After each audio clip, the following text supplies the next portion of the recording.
আজকের দিনে 2023 সালের 12ই মে আমাদের 2017 যে সমস্ত শিক্ষক ট্রেনিং নিয়ে 2019 সালে তাদের ট্রেনিং কমপ্লিট করেছিল এনআইওএস কেন্দ্রীয় সরকারের তত্ত্বাবধানে, তাদের জাস্টিস অভিজিৎ গাঙ্গুলি আনট্রেন্ড বলে এক রাজনৈতিক অভিসন্ধিপূর্ণ রায় দিয়ে আমাদের বাতিল করে দেন।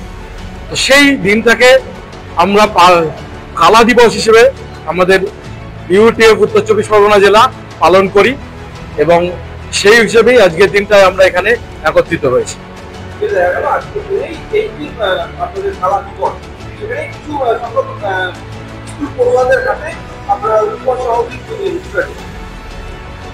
আমরা এই যে সমাজের অযোগ্য বলে চিহ্নিত আমরা সমাজকে কিছু দিয়ে যেতে চাই, আমরা সমাজ থেকে নিতে আসিনি। আমরা গত বছর আজকের দিনে যে 32,000 শিক্ষককে সিম্বল করে সিম্বলিক 32টা গাছ বারাসাতের বুকে রোপণ করেছিলাম। এবছর আমরা দমদমে এসে 32টি ছাত্রছাত্রীকে পাঠ্য সামগ্রী এবং সামান্য তাদের মিষ্টি মুখ করানোর ব্যবস্থা করলাম।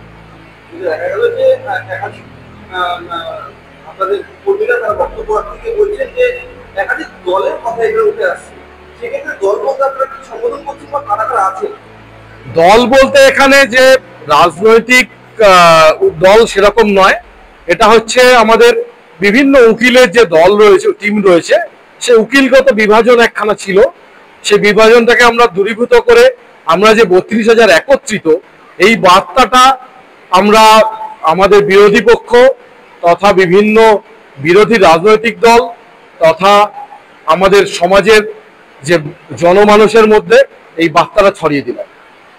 আপনি বললেন যে অভিজিৎ গাঙ্গুলির কথা, সেক্ষেত্রে উনি একজন বিচারক, সেই জায়গায় রাজনৈতিক এই যে প্রেক্ষাপট সেই বিষয়ে আপনারা জানেন অভিজিৎ গাঙ্গুলি বলেছিল যে ঢাকি সহ ঢাক বিসর্জন দেব।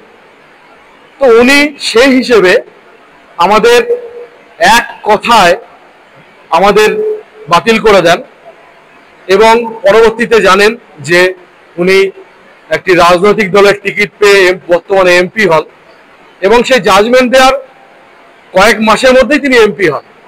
যিনি তো পুরো ব্যাপারটাই যে রাজনৈতিক অভিসন্ধিপূর্ণ সেটা মানুষের বুঝতে আর বাকি নেই।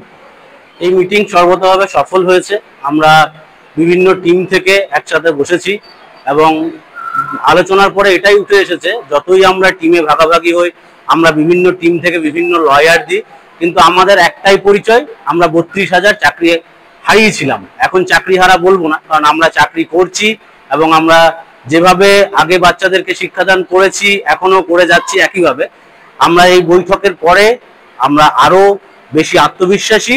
এই বৈঠক সফল হওয়ার জন্য আমরা সকলকে অভিনন্দন জানাচ্ছি। কতগুলি দল আছে এবং এর মধ্যে প্রতিনিধিত্ব কারা করছে? আমাদের আজকে যারা উপস্থিত ছিলেন মোট 7টি দল, ঠিক আছে। 7টি দলের মধ্যে থেকে প্রতিটি দলের প্রতিনিধি এখানে উপস্থিত ছিলেন, ঠিক আছে। হ্যাঁ, এখানে ছিলেন টিম উজ্জয়িনী, টিম লক্ষ্য, টিম প্রত্যয়, টিম পূর্বা, টিম হাওড়া, টিম নাসিম এবং টিম কলকাতা। দেখুন, মামলা এখন বিচারাধীন এবং আমরা পুরোপুরি আশাবাদী, কারণ যে জায়গা থেকে এই অর্ডারটা দেওয়া হয়েছিল, যখন সিঙ্গেল বেঞ্চে অভিজিৎ গাঙ্গুলি অর্ডারটা দেন তখন কিন্তু আমরা পার্টি ছিলাম না, আমরা আমাদের বক্তব্য বলার কোনো সুযোগ পাইনি এবং প্রিয়াঙ্কা নস্কর যারা মূল মামলাকারী ছিল তারা কিন্তু কখনোই তাদের মামলার আবেদনে আমাদের চাকরি বাতিলের কথা বলেননি। তারা চেয়েছিলেন তারা চাকরি পান, তাদের কিছু বক্তব্য ছিল তারা রেখেছিলেন। অভিজিৎ গাঙ্গুলি সেই জায়গা থেকে পুরোপুরি সরে গিয়ে তার নিজের পয়েন্ট অফ ভিউ রেখে, এবং আজকের দিনে দাঁড়িয়ে দেখা যায় যদি আমরা পরবর্তী তার পদক্ষেপগুলো দেখি, তিনি আমাদের মামলায় রায় দেওয়ার পরেই একটা নির্দিষ্ট রাজনৈতিক দলে যোগদান করেন। সেখান থেকে আজকের দিনে দাঁড়িয়ে কারোর বুঝতে বাকি নেই যে তিনি কেন এই রায় দিয়েছিলেন, কার বিরুদ্ধে রায় দিয়েছিলেন। আমাদেরকে শুধু চক্রান্ত, তার যে একটা উদ্দেশ্য ছিল, চক্রান্তমূলক একটা উদ্দেশ্য, তার বলি করেছিলেন আমাদের। এবং আজকে আমরা যখন তার রায়টার বিরুদ্ধে যখন আমরা সুপ্রিম কোর্টে যাই, সুপ্রিম কোর্ট কিন্তু 5 মিনিট সময় নেয়নি তার সেই মূল যে মামলাটার যে রায় ছিল, যে তিনি আমাদের চাকরি বাতিল করেছিলেন এবং পুনরায় আমাদের অ্যাপটিটিউড টেস্ট বা আমাদের সিলেকশন প্রসেসটাকে আরেকবার চালু করার জন্য সেইটা কিন্তু খারিজ করে দেন। সুতরাং এটা বলাই যায় যে তার রায় সুপ্রিম কোর্টে যেমন টেকেনি এবং ডিভিশন বেঞ্চে এখন যখন ফাইনাল হিয়ারিং শুরু হয়েছে, আমাদের মামলার ক্ষেত্রে মূল বা যেখানে এখানে উত্তর দেওয়ার জন্য যারা আছেন তারা ওয়েস্ট বেঙ্গল প্রাইমারি বোর্ড, তো তারা উত্তর দিচ্ছেন এবং আমাদের পক্ষ থেকে একাধিক আমাদের হাইকোর্টের স্বনামধন্য লয়ার রয়েছেন, তারা প্রত্যেকটা দিক থেকে আমরা তাদের প্রস্তুত তারা আমাদের পক্ষে বলার জন্য, এবং তারা সবাই আশাবাদী। একটা জায়গা আমি এখানে বলতে চাই যে কোথাও গিয়ে মিডিয়ার ক্ষেত্রে যে সদর্থক ভূমিকা পালন করা উচিত সেটা তারা করছেন না। তারা একটা পক্ষকে সবসময় তাদের বক্তব্য নিচ্ছেন, আমাদের বিরুদ্ধে যারা লড়াইটা করছে তাদের যারা লয়ার আছেন তাদের কাছ থেকেই বাইটগুলো নিচ্ছেন, কিন্তু যদি উল্টো দিক থেকে আমাদের লয়ার রয়েছেন সেটাকে উপেক্ষা করছেন।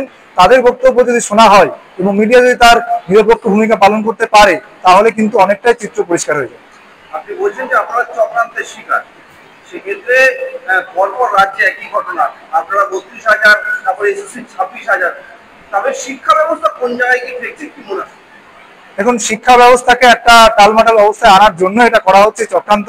আমরা বুঝতেই পারছি যে কারা কার বিরুদ্ধে শিক্ষা ব্যবস্থা টালমাটাল হলে রাজ্যে একটা অচল অবস্থা তৈরি হলে কার সুবিধা হয় বা কোন পক্ষে সুবিধা হয়, সরকারকে একটা বিচলিত জায়গায় রেখে এই রায় দান করা হচ্ছে। কিন্তু একটা জিনিস নিশ্চিত থাকুন, আমরা 32,000 সংখ্যার কথা বলতে পারি প্রাথমিক শিক্ষকরা, তারা কিন্তু এই রায়ের পরেও আমাদের প্রতিটি স্কুলে, আমরা প্রত্যেকটা স্কুলে যে সমস্ত শিক্ষক শিক্ষিকারা রয়েছি তারা একটা দিনের জন্য আমরা পাঠদানে আমরা কখনো বিরত থাকিনি। আমরা একদিকে যেমন আমাদের মামলা চালিয়ে যাচ্ছি, অন্যদিকে কিন্তু প্রত্যেকটি বিদ্যালয় আগেও যেমন চলছিল আমাদের মামলা চলার আগে, আমরা এই জায়গাটা কিন্তু কোনোভাবেই স্যাক্রিফাইস করছি না। একজন বিচারকের বিরুদ্ধে একেবারেই চক্রান্ত করে 32,000 চাকরিজীবীদের চাকরি খেয়ে নেওয়ার একটা অভিযোগ আপনি করেছেন, সেক্ষেত্রে তার বিরুদ্ধে আপনাদের কি দাবি, কি শাস্তি দাবি করছেন? দেখুন, আমরা প্রাথমিক শিক্ষক শিক্ষিকা এবং পশ্চিমবঙ্গের নাগরিক এবং অবশ্যই ভারতের নাগরিক, আমাদের ভারতীয় সংবিধানের উপর আস্থা রয়েছে। আমরা মনে করি যে সদর্থক আমাদের ব্যবস্থা নেওয়ার কথা ছিল, আমরা অবশ্যই নিয়েছি। আমরা কোর্টে লড়াই করছি, কোর্ট যদি মনে করে এই রায় থাকার নয়, এবং আমরা আত্মবিশ্বাসী যে এই রায় থাকবে না।